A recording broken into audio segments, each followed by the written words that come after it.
Hello everyone, this is General Hand Grenade. Welcome to my war room in Prince George, British Columbia. Today's video is another in our series of Global War 1936 to 1945 nations. And today's nation is China. Now, there's actually two factions here. You know, there's two different national reference sheets and everything. One is the KMT and the other one is the CCP. But I thought I'd do them both together because really, I mean, it is one country that is having a civil war, and there's a lot that is in common. So really, I would be making almost the same video twice if I was to do two different videos for these guys, because there's so much in common with both of them, and I can't talk about one without talking about the other. So, I'd be talking about the KMT and then mentioning the CBC or CCP and what they do and everything, and vice versa, right? So I thought, why not just make the whole video? So for the purposes of the game here, what I've done is I've put the roundels on the board. These are warlord territories here, where you see the red dots. So red dots, those are all warlord territories. So they're not owned by either faction. This is the only territory owned by the communists, and these are the nationalist territories.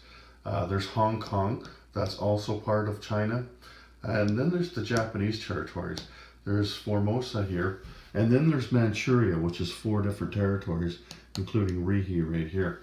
Now, it used to also include Korea, but we'll get to that later. That's one of the reasons why, one of the reasons they started to move towards civil war anyway, the fact that Korea was no longer a part of China. And here you'll see, I've got this here. What this is the Burma Road. I thought I'd just put a couple of arrows here, just to so you could see better. Like, it's hard to see the Burma Road in there, and that's a big part of the rules for China as well. So I wanted you to see that. Anyway, so I've got that set up there, and I'm taking all of the units off, because if you have all the units on the board, then it's really hard to see what you're looking at. What I really wanted to stress to you was the types of terrain and everything that's in there, right? Like, first of all, you can see how divided it is. So Japan has 5 different territories there, and but they have 6 IPP that they control. The CCP have 1 territory and control 2 IPP. The KMT have 5 territories that are worth 6 IPP, and the warlords have 8 territories that have 8 IPPs. And then of course there's also Hong Kong here, which is 2 IPPs. But there's also a couple of rivers through here. And of course, we know that rivers have a good deal to do with how the game is rolled, right? And there's the Gobi Desert, and so now we have desert rolls in the game. And then of the 24 territories that are there, 2 of them are islands. So we'll forget about those 2, because really what happens on the mainland, right? But so of the 20 territories. Oh, sorry, there was not 24, that's 24 IPP that's worth. There's 20 territories, but 2 of them are islands. So of those 18 of them, 11 of them are mountains or partial mountains. 2 of them are partial mountains, the other ones are full mountains. And 3 of them are city territories. So like there's Hong Kong here, and then there's Nanking and Peking as well. So lots of terrain in there, right? Lots of terrain, and then surrounded by the Himalayas, which are impassable. There's jungle down here, and then of course on the northern border up there, that's all mountains as well, with the Russians, right? So it's really quite the tough place to have a war. Like for us to have a war in this game, because there's a lot to figure out in there. And that's really why I left all the pieces off the board, just to show you what you're looking at, what's underneath there. And when you are playing the game, quite often you're having to move your armies around, find out, okay, this one's worth 2, and oh, there's a mountain down here. So You're constantly doing that in China because there's tons of units in there, lots of infantry and militia mostly, right? And it's hard to see it when it's all full like that. Anyway, so let's get to the next part of the video here. Let's talk about the KMT first. So, like I showed you there, they have these 5 territories, and there were 6 IPP. So in the 1936 scenario, they're only at war with the CCP. In the 39 scenario, they're at war with Japan, and they have a truce with the CCP. And you'll find the details of that truce at 13.3 in the rules of the rule book, when the rule book comes out. Right now, you can still find the beta rules on the HBG website. So the KMT can evolve to a major power. Right now, it's considered a minor power, right? So until it does, they can only build off the minor build chart. So what that is just infantry, militia, cavalry, mountain infantry, and then if the Burma Road is open here, which we'll talk about in a bit, then they can also build artillery and anti-aircraft artillery. So how it would evolve into a major power is if they could get land zones with IPPs that add up to 13. Right now, like I said, there's only 6. So what they need to do is get enough of them to add up to 13, right? And they almost do that. Like if Japan declares war, then what happens is the warlord territories, that's all these dots here, they're going to become KMT. And there's units on them. I put KMT units on there, as you probably will too, because when they transform, when Japan attacks, then all of a sudden they're KMT troops, right? So once it does evolve to a major power, then it can build facilities, it can research technology, it can move and attack outside of the Chinese home country, and it can build off the U.S. build chart. So, and if that does happen, like it's unlikely for that to happen, but if it does, then it has a strategic naval move of 1, and it can jointly attack with U.S. units. So you just move and attack with the Americans, kind of like the Commonwealth does, right? And surrender. KMT surrenders when it has no land units left on the map and possesses no land zones. So once that's done, then the KMT is done.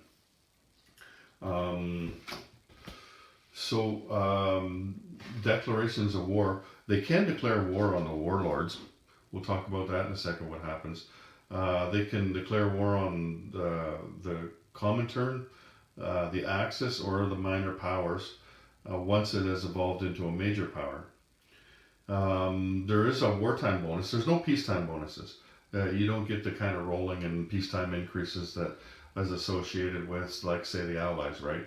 Even though these guys are part of the Allies, they don't get those type of increases. But the one wartime bonus income, once they're at war with a major power, is when this road is open, then that's a +1 for their income, right? Plus, like I was mentioning earlier, they can build infantry and artillery. However, they do have to put that infantry artillery in Yunnan. So how that road opens is if this side here of the road, Burma, is owned by the Allies, which it is right now, right? And this side here is owned by the Chinese. Then that means that road is open, right? So anyway, that's that. There's also a decentralized military, so you don't have any complexes, right? What you would do is if you would place your infantry and your cavalry. Like I said, you had to put the artillery and anti-aircraft here, but you can put the infantry and artillery anywhere in a KMT zone as long as you own that zone since the beginning of the turn. You can't capture a zone and then put some stuff on it, right? You have to have owned the turn at the beginning of your, or own the land zone at the beginning of your turn. And you can only put a maximum of 3 units in any zone. You're not going to buy a ton of units anyway. It's not like you're going to have 20 units and wonder, where am I going to put them? China doesn't have that much money, so. Anyway, now one of the things that is a feature of the KMT is that they have this attack weakness. So upon attacking, each KMT regular infantry and cavalry that rolls a 10 or more retreats from the battle to the zone it attacked from. Units that are forced to retreat may not be taken as casualties. So this doesn't count if a hit is made by first strike defenders and the only unit available as casualties rolled a 10 or higher. So if you went in and to attack somebody and they had first strike with their defensive units and they rolled a hit, you got to lose them. You can't just say, well, no, I'm retreating. You let the first strike guys go first, right? And then you roll, and so then you see. Anyway, so that's a weakness that they have that the communists don't have. Now, as far as Hong Kong goes, you wouldn't be able to attack Hong Kong because they're an ally of yours if you're the KMT. But let's say Japan comes and takes out Hong Kong, right? Then you would be able to attack Hong Kong, and if you manage to take it, then you have a choice. You can say, you know what, I'm going to be a nice guy. I'm going to be a good friend. I'm going to give this back to the FEC, or you can keep it because it is part of Chinese home country. You can just say, you know what, I'm keeping it, and then there's no consequences to that. The FEC's just got to go, well, guess we lost that one. There's nothing else they can do about that, right? And they do have 3 victory objectives that are available to them. So one of them is expel foreign influence. So you would score 1 victory objective if at the end of the game there are no non-Chinese land units in continental China. So that's all starting KMT, CCP, and Warlord land zones excluding Hainan. So this is Hainan here, right? Yeah, that's Hainan. So it says in continental China. So that would not include this one either. But it would include Manchuria though, because Manchuria is part of mainland China, even though it starts the game in the hands of the Japanese. The next one is reclaim China. So you would score 1 victory objective if at the end of the game the KMT has possession of any 2 of the following land zones. So there's Rihi, or Formosa. I lost my place here. And then there's the 3 Manchurian territories. So basically, wherever there's a Japanese roundel right now, if you were able to possess 2 of those, then you get a victory objective, and that's at the end of the game, right? And the last one is defeat the communists. So you would score 1 victory objective if at the end of the game there are no CCP units in Chinese home country. I'm going to ask. We're going to talk to Morton later. He's the guy that does the final rule set. So I want to ask him if they would get that point if, say, Japan were the only ones left. You know what I mean? Because technically there would be no CCP units left. So I'm wondering, does there have to be a KMT unit for that to happen?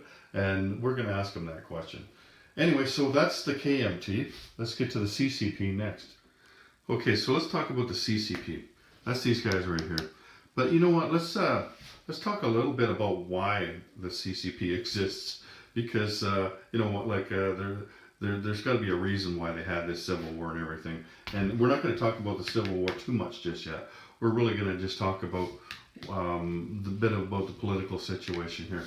So for most of China's history, it was ruled by dynasties, right? The Jing dynasty and this dynasty and that dynasty, and it's always been divided. Sometimes it gets almost united, but still, even though it's united, there are pockets of it that are not going to unite. There's always been strong warlords and everything. And even in the 20th century, you see the warlord territories. So those territories are controlled just by warlords, right? And so what happened was, in the Treaty of Versailles, that was the treaty that ended the First World War. The Japanese and the Chinese also took part in World War I, but they didn't do much fighting. Like the Japanese did a little bit of fighting. They protected convoys that were in the Indian Ocean. They did a little bit of fighting on behalf of the Allies in the Pacific as well, and I think they even had a battle over in the Mediterranean too against some kind of Entente ships there, but very very minimal. Like the Allies would not let them be a part of the war, even though they wanted to be. Japan was modernizing at the time, and China would have liked to have been a part of it as well, but they wouldn't let them take part in it. So what they did was they brought them over to Europe and had them dig trenches for them, right? You know, probably other labor too, like carry this and carry that, but mostly what they did was they dug trenches and stuff. And, you know, like they were still dying and everything. So the contributions, and there was a lot of them, there was thousands and thousands of them, right? So there was a pretty big contribution by both countries. And Japan also wanted to attack China during the First World War, but the Americans wouldn't let them because the Americans were protecting China, right? They were a protectorate of them, and so you know, Japan. It was tenuous though. Like Japan, like it was wasn't a given that they wouldn't do that because America wasn't the big power back then that they are now, right? And so Japan, they took everything they had not to do that, right? And so before the First World War began, let's go back to there. Korea was also a part of China, so this territory here, and there was a war between. There was the first Sino War, so that's when Japan they wanted to take out Manchuria and Korea, right? So they were successful in that, and then in that Treaty of Versailles, the the Japanese and the Chinese didn't really have a say in it. Like it was most of the European powers that talked, and then you know, like, you guys go sit at the kiddies table, we'll tell you what to do, kind of thing. And that pissed them both off big time, right? Like they both wanted to be taken seriously. They both wanted to be legitimate countries in the world, right? And one of the things they did was they gave Korea to Japan, and that's why you don't see a Japanese roundel on it. So that was part of the Treaty of Versailles. And there was a couple of small territories that they gave them as well, right? That they gave to Japan, including this one, I believe, Formosa, which we think of nowadays as Taiwan. Anyway, so that pissed the Chinese off anyway. First of all, they weren't being taken seriously, and secondly, then they gave away Korea. So that disillusioned the people in China, right? And especially the young people, they've gone thousands of years in this country, and you know, this rich history that they had and everything, and nobody was taking them seriously. And some governments from all the way on the other side of the world could just arbitrarily say this part of your country no longer belongs to you without even a fight, right? So there was this movement that began, and they kind of got their inspiration from what had just gone on in Russia with the Russian Revolution, with the communist movement and everything. So but it was a pretty small movement, right? And there was lots that happened. I don't want to tell you everything, otherwise it would take forever in this video. But basically, the CCP and the KMT joined forces, right, to unite the country. But the KMT was much stronger than the CCP. What the CCP did was they went to the peasants, you know, to the young people, and they talking to them on the side, like, this is what you want, you know, you really want to be part of this movement, and you know, it's all about you, and you know, it's not about the rulers and everything, right? And so they were getting support from among the peasants and the young people, right? And so their support was growing and growing, and then they started a civil war in 1927. The Russians had been supplying the communists and got them to the point where, you know, okay, you really should do something, right? So the communists attacked, but it didn't go very well, right? It didn't go very well at all. But it started a civil war, and it was raging, right? And then, like, Japan came over and took Manchuria here, and they pretty much took it without just about without a shot. Here, let me just move here. So took Manchuria here in 1931, in the middle of this civil war, and the KMT couldn't do anything about it because they saw the communists as a bigger threat than the Japanese were, right? And so they just kind of ignored the Japanese and moved their what few troops they had out of there, and and continued their civil war with the Chinese. So these guys were down here, right? And there was about 100,000 of them or something like that. So and then all the KMT, what they did was they encircled them, right? And like this, and they built blockhouses and everything, and they encircled them. So then the KMT, or sorry, the CCP broke out of there, and they did this thing. It was called the Long March. They lost half of their people crossing this river here, and they made their way up into the north here. And by the time they got there, there was only 10% of the people left than when they started. So their leader at the time, Mao, we all know who he is. He did this recruitment campaign. And was getting more and more peasants. So then, when Japan attacked in 1937, they didn't really want to have a truce, but the Russians and the Americans pretty much convinced both their sides. Look, you guys got to stop fighting. Like the Japanese, you got to take this seriously, right? So they did. They had a truce, but it really was quite tenuous during the war. And like the KMT fought more like an army, right? The CCP, they were more like guerrilla fighters, right? They get in and they couple of skirmishes and then they get out again, right?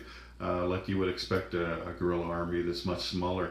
But the KMT took the brunt of it. Like the KMT was out in front, and they took most of the casualties, right? They did most of the fighting, whereas the CCP, the whole time they were sort of fighting, they were getting the people on their side, right? So by the time the war ended in 1945, the CCP, they went up and gathered all the old Japanese weapons they could find, right? And it didn't last very long, the Civil War. Like it was over it started up again about a year after the war ended, and it only lasted for I think about 3 years after that, and the CCP the communists had defeated the KMT, and the KMT ran out here to Taiwan. So, well, this one here now is called the People's Republic of China. They still call Taiwan the Republic of China. That's what where the communists, where the KMT fled was Taiwan. Anyway, so if you're wondering why the China claims Taiwan as their own, that's why. Anyway, so short history lesson. Let me get a breath here, and I'll talk to you about the CCP here. Okay, so in the 1936 scenario, the CCP is at war with the KMT. And in the 39 scenario, the CCP is at war with Japan and has a truce with the KMT. See what I mean? Like between the two of them, their cards say almost the same thing, right? And evolution to major power, it's the same as the KMT. If they acquire territories that are worth 13, then they can evolve.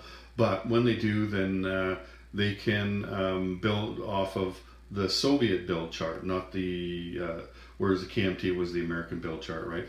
And of course, before then, their build table is the same. It's just infantry, militia, cavalry, mountain infantry. Now, if they ever have a common border with the Russians, like let's say they were able to take this territory here, then they would have a common border with the Russians, right? Then they could build artillery and anti-aircraft artillery, kind of like the KMT could do that in Yunnan if the road was open, right? Now, as far as surrender conditions, the CCP never surrendered, and that's like I was saying, it was more like a people's movement, right, than a military movement. It was more the people, right? And as far as the wartime bonus income, CCP possess a land zone adjacent to a Soviet land zone. So it's like I said, if they possess this one, then they're bordering it, and then they get +2, like their income to start off with is 2. They would get +2 after that.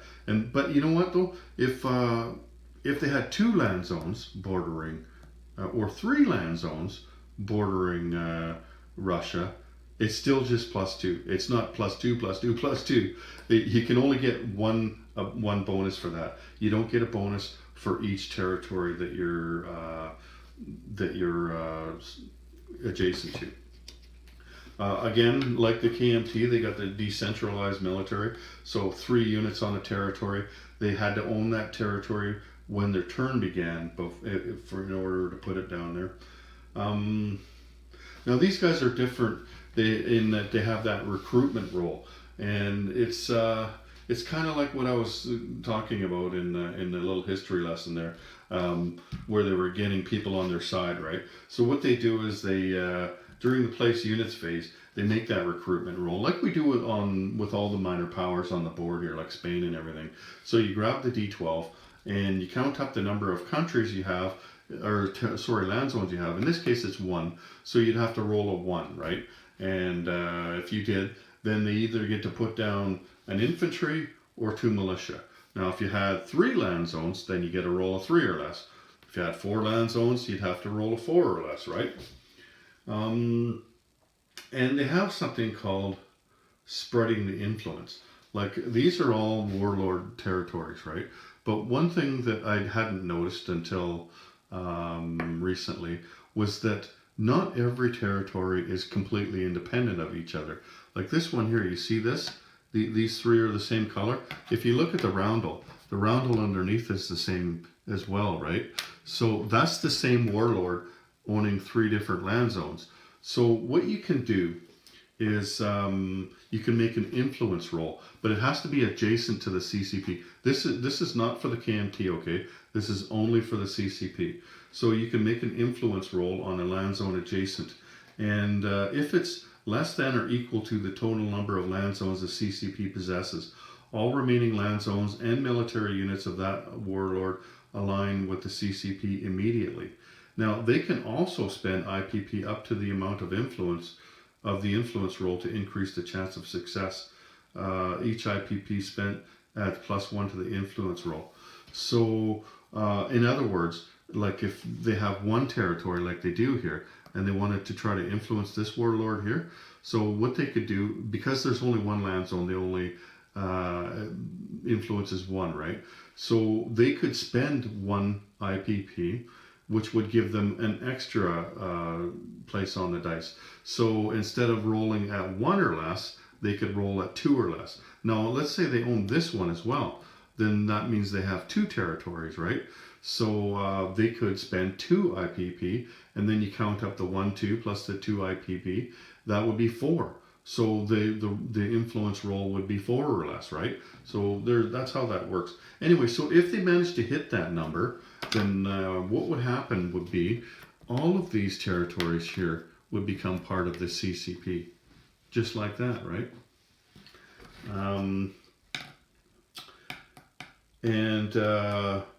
The only ones that have multiple are this one here and right here. This one in Sing Kang. I don't know why, but some warlord owns this one here and this island down here, Hainan.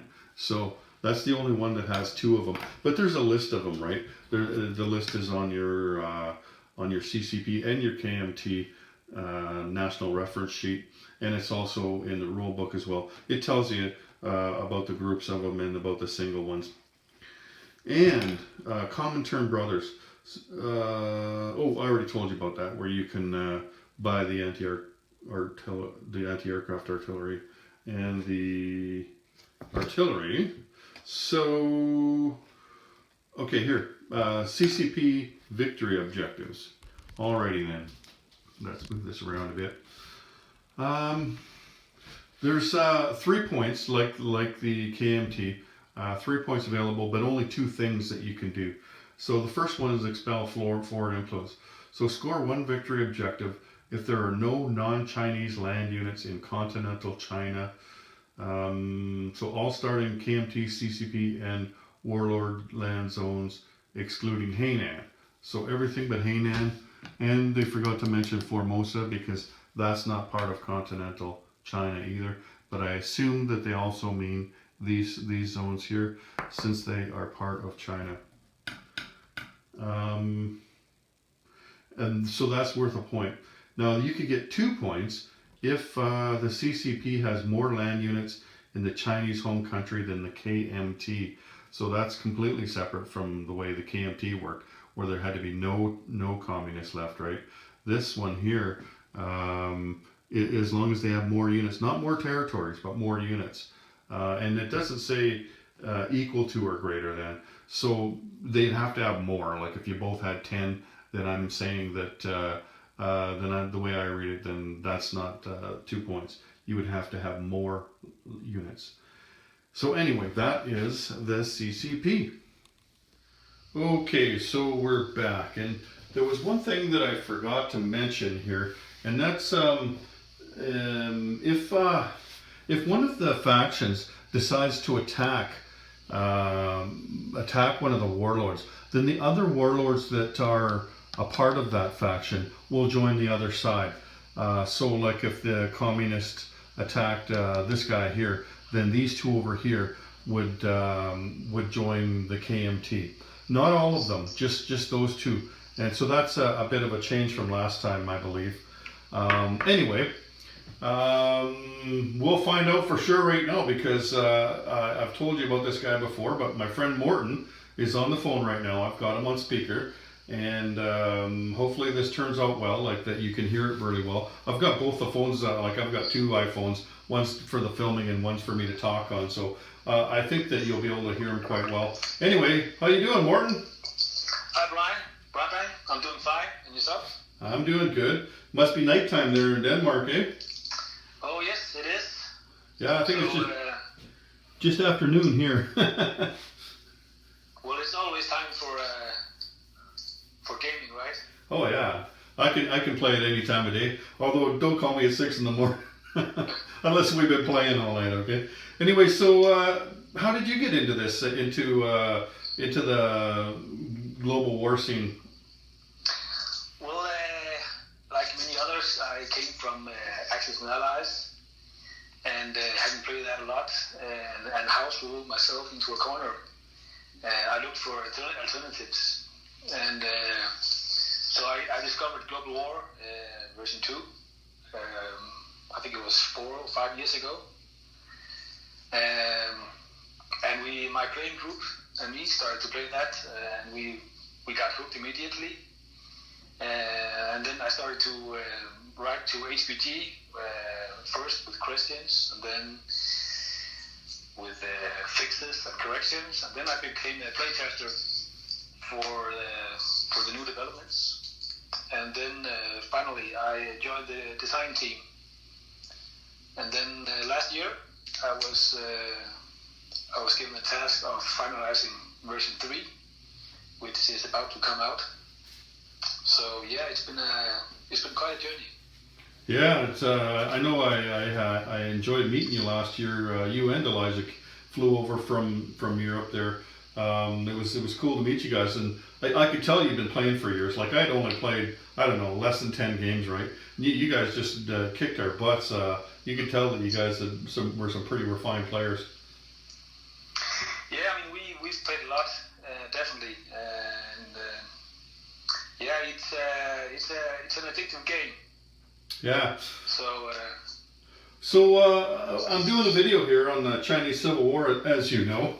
You got it last night and sent me back the corrections. For the rest of you out there, what our process has been this week is I'll do my research on a video. Like let's say it's Germany, right? So I'll go through all the stuff to do with Germany and find any corrections that I can see, and then I'll ask Morton some questions, right? And then I'll go do the video, and then I'll make the video and put it on YouTube, but make it private so that only he and I can see it. And then he watches it and he tells me, okay, this is wrong.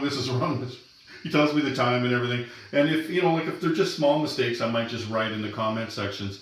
But if there's lots of them, like a couple of them, I redid the whole videos, and some of them I was just able to replace that segment in the videos. So anyway, like it's been a really good process because it allows me to learn the rules properly, and it allows me to give you the rules properly so that we're playing by the right rules, because as Morton just said, he's the one putting out the final rules right now. So whatever he says goes when it comes to rules.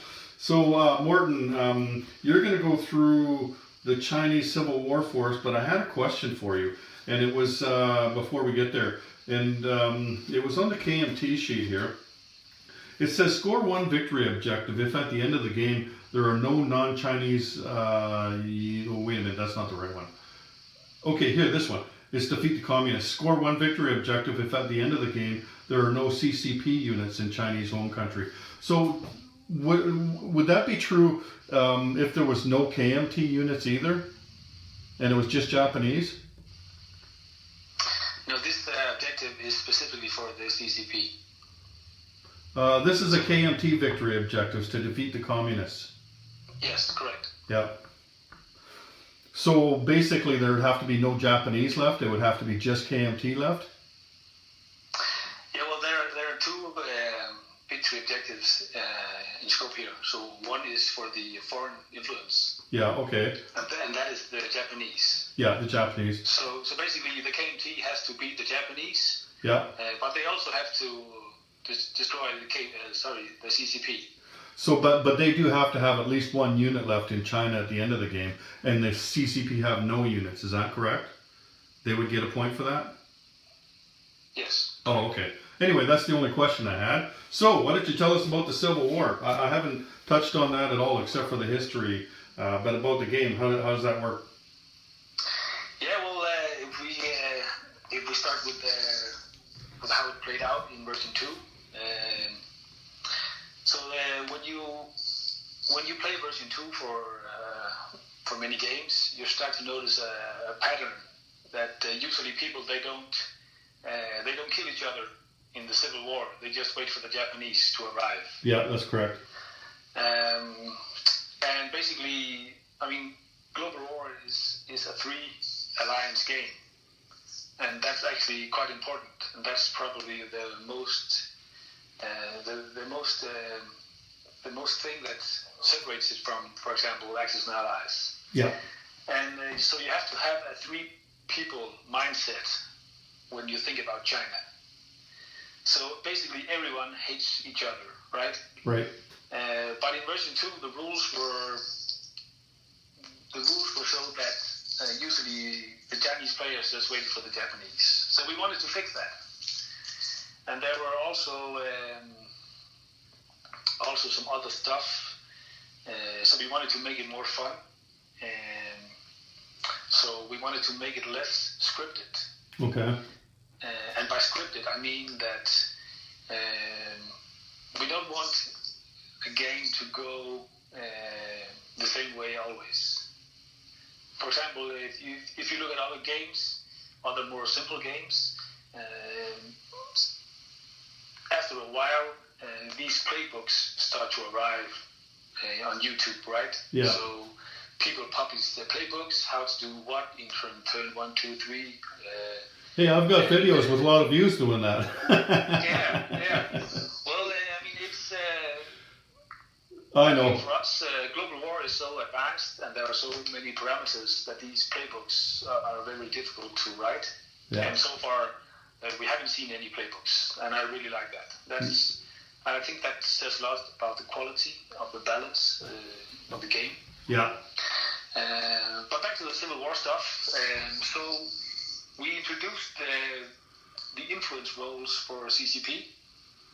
Okay. In version 3. Yeah, we talked about those. I think it's actually very, very cool because now we have we introduce 2 things. Well, one thing is that you never know which kind of CCP you will face because they might have influence on warlords, so they become massive very fast. Yeah. And the second thing is that you introduce dilemmas to the game.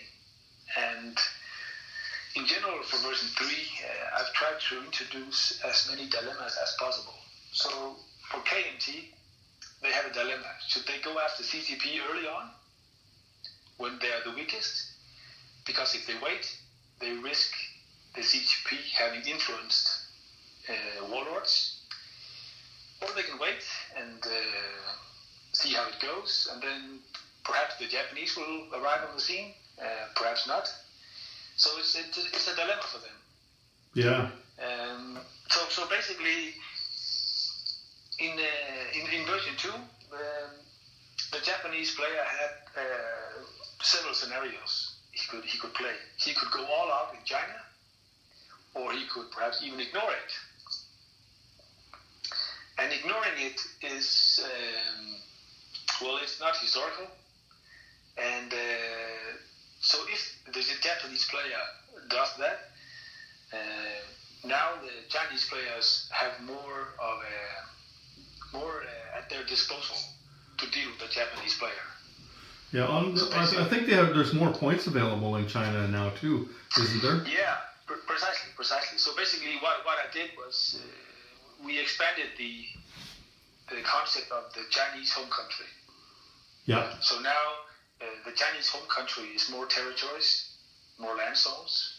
So basically now the Japanese, they can't just sit in Manchuria collecting all the income and then ignoring China, because they will get their butt kicked out of Manchuria, and they will even get their butt kicked in Hong Kong. Yeah. So now in version 3, the Japanese player has a far more incentive to really do something about China. Yeah, if for nothing else than to keep those points out of the other two factions' hands. Definitely. Yeah. I mean, if I've played Japan when I got my ass kicked in China, and I was hovering about I think it was 30 or 35 IPP, and that's not enough to fight the Americans in the Pacific. No. So I noticed that they can share land zones now, the CCP and the KMT. Yes, well, they cooked that in version 2 as well. So it's. I didn't realize that. But I think but most people they didn't realize it. Yeah. So a very effective strategy for the Chinese factions when the Japanese attack is actually, so let's move freely. We sign the truce, and then we move freely within each other's land zones. Yeah. So that if we see that the Japanese will probably attack Yunnan the next turn, then both CCP and KMT move into Yunnan, so that then it becomes too strong for the Japanese to attack. Oh yeah. So they can actually be quite mobile, and then so it's a real problem for the Japanese. Yeah. On the other hand, this truce can be broken at any time. So basically, you're just waiting for for the other faction to stab you in the back. Yeah. It's like being married. Yeah. I mean, in our games, it happens all the time. That everyone hates each other in China. So it's for example in Xinjiang. When to the Japanese alliance, it becomes KMT, right? Yeah. So let's say that the CCP they sign the truce and they move a couple of dudes to Xinjiang and then break the truce. So now they have a land zone adjacent to Russia. So what would happen? Then they get the bonus, and then they can buy artillery and stuff. What would happen if the KM or if the CCP moved units into Xinjiang, and so they were both occupying it, but it was held by the KMT. Now the KMT moves out to attack somebody else, moves out to attack the Japanese. Does the fact that the CCP, the only one left in there, does that give the territory to the CCP? Yeah, they take it. Oh, okay. So when they break the truce, it's regular combat. So if there are any KMT units left, combat will occur, and if it's empty, then CCP will just take it. Even if they're still at truce, or do they have to declare war in order to change the roundel on there? Well, they just say, now we're no longer friends, so okay. Truce. Yeah. And then can you truce again, or once you break that truce, is that it for the rest of the game? It's a one time. So if you stab one in the back once, he don't trust you anymore. I was just wondering. That's good, because otherwise you could game it, right? You could send a CCP troop to Xinjiang here, and then move the KMT guy out. then break the truce so that the CCP is bordering the Russians, so that they get that +2, which would make it helpful to attack the Japanese with, right? And then re-engage their truce. But what you're saying is they can't do that, so no dicking around here. No. Good. I've spent a lot of time trying to remove these hacks and then in version 2 there were a lot of hacks everywhere, so you can exploit the rules and do stupid stuff. Yeah. So I've tried to clean it up as much as possible for version 3. I mean, we have in my group we have the first rule is don't do stupid shit to break the rules. Oh yeah. Don't be a dick. Yeah, don't be a dick, right? So that takes care of most of these things. Yeah. But I mean, in the formal rules, I mean, everything should be taken care of. I mean, you look at the Monroe Doctrine, for example. They broke that one. Yeah, definitely. So in China, I mean, it's it takes a while to get used to this three-person hatred. So, I mean, the Chinese players, they have to sort of like cooperate, but then no. So it's, for example, I've seen some players where, so KMT, they move out of Xinjiang and leave it for CCP, and then they take it, and then so that in general the whole of China now has more income to fight Japan. Yeah. But it's just a matter of someone stabbing the other one in the back, because both factions have victory points in China. Yeah. So both have 3. Yeah. So it's actually a losing strategy for either Chinese faction to be friendly towards the other. Yeah. I want to ask you. And I've seen a lot of fun back and forth combat. I mean, we have a couple of groups that have played with these version 3 rules for over a year now, and we've seen a lot of different action in China that was not possible in V2. Yeah. Can I ask you a question about the Burma Road there? It says Burma Road can be used for Lend-Lease, non-combat movement, and strategic movement as if it was a railroad. Now, I understand the first and the last thing better, but what about the non-combat movement? Aren't the Chinese forces supposed to stay in China?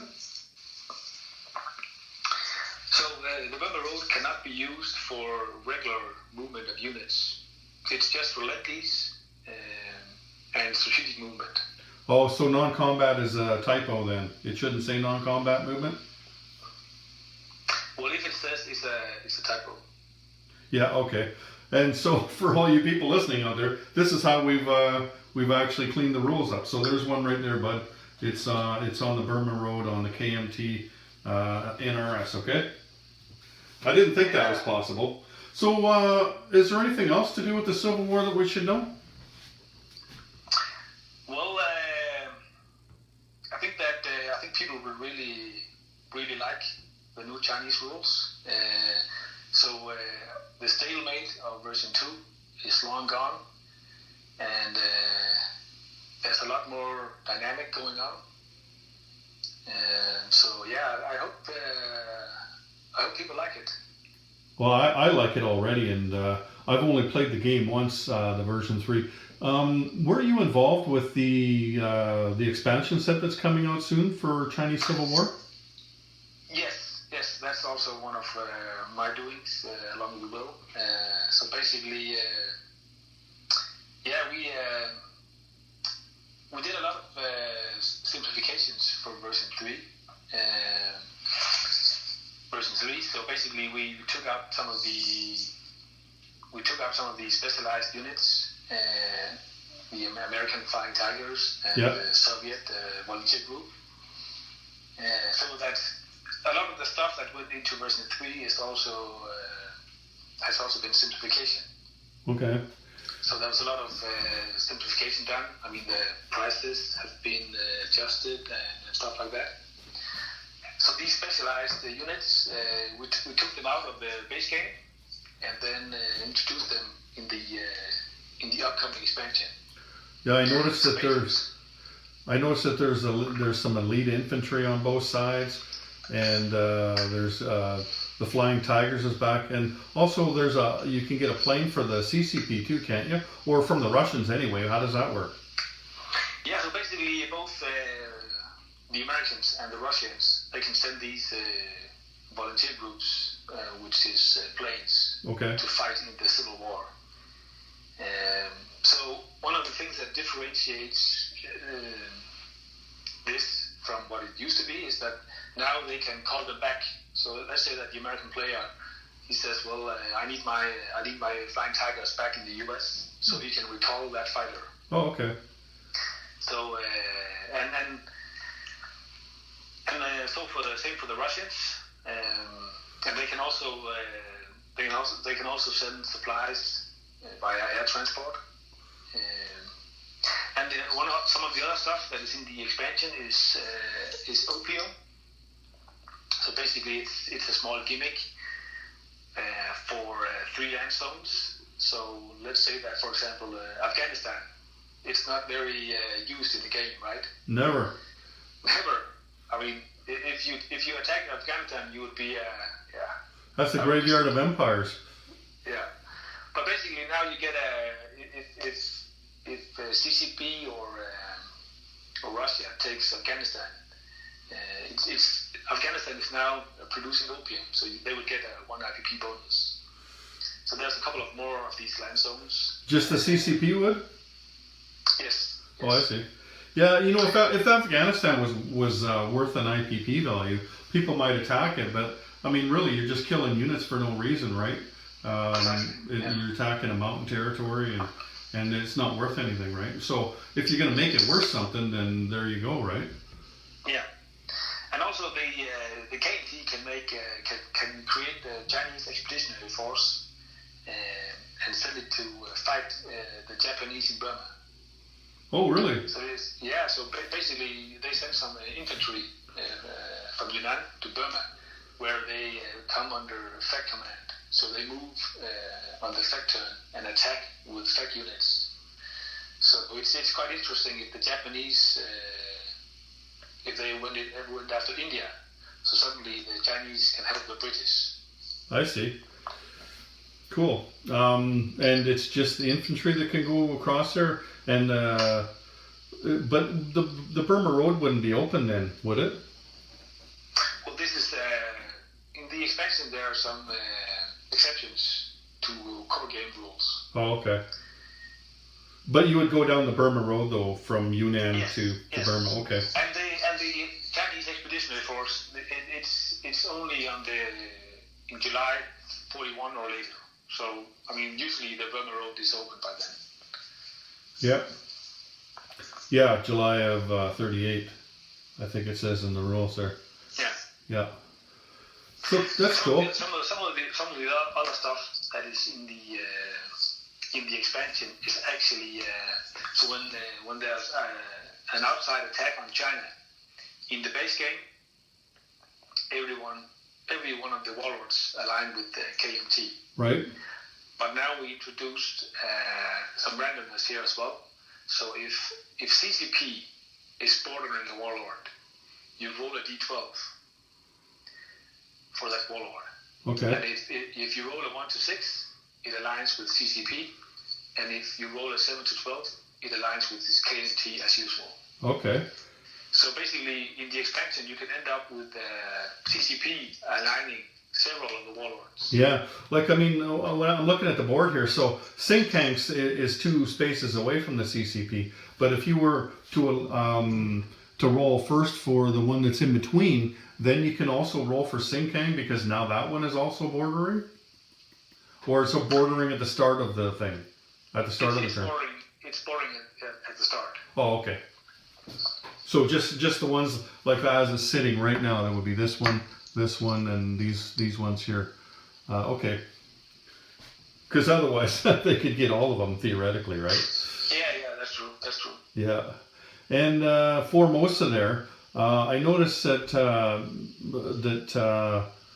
there's a couple of things on the rules there where it kind of forgets about Formosa, but that you don't have to have that one when they're talking about continental China. That doesn't include Formosa, right? So are we back with the base game now, or we're still in the expansion? Yeah, the base game. Sorry, I just a question popped into my mind there from when I was doing the video. Okay, so Formosa. What was the question again? Okay, so here, let me just show you here. It says score 1 victory objective if at the end of the game there are no non-Chinese land units in continental China. And then it basically says all KMT, CCP, and warlord land zones excluding Hainan. But wouldn't that also exclude Formosa though, because Formosa is not part of the mainland? Or does that also exclude Manchuria? No. So continental China is all land units with either a KMT, a CCP, or a warlord rounded on it. Oh, okay. So there's a difference between continental China and the Chinese home country then? Yes, precisely. Oh, okay. I'm learning a lot this week, you know. We should do more of these videos. Sure. It's actually mentioned in the manual in the beginning. Oh, okay. Because in V2 there was some. It was not very clear what was meant when you said China. So again, I tried to streamline things a bit. So we have continental China,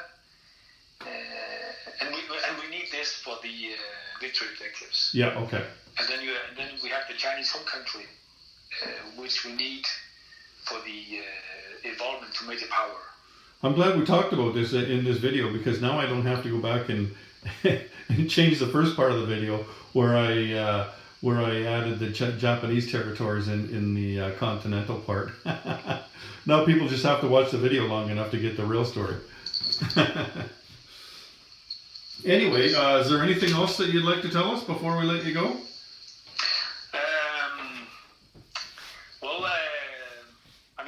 I think that people will really, again, the involvement to major power. That's going to be nerve-wracking, because you will always be watching the other factions' IPP status. Yeah. So when you start to get around 10 IPP, then it gets really interesting. Have you seen that happen? Like I can't even fathom it happening myself, but have you seen it happen much? Yeah, and especially because for example, the Russians, they can really help the CCP, because if the Russians attack Manchuria, which is Chinese home country, they can give the country, they can give the conquered land zones to CCP. Right.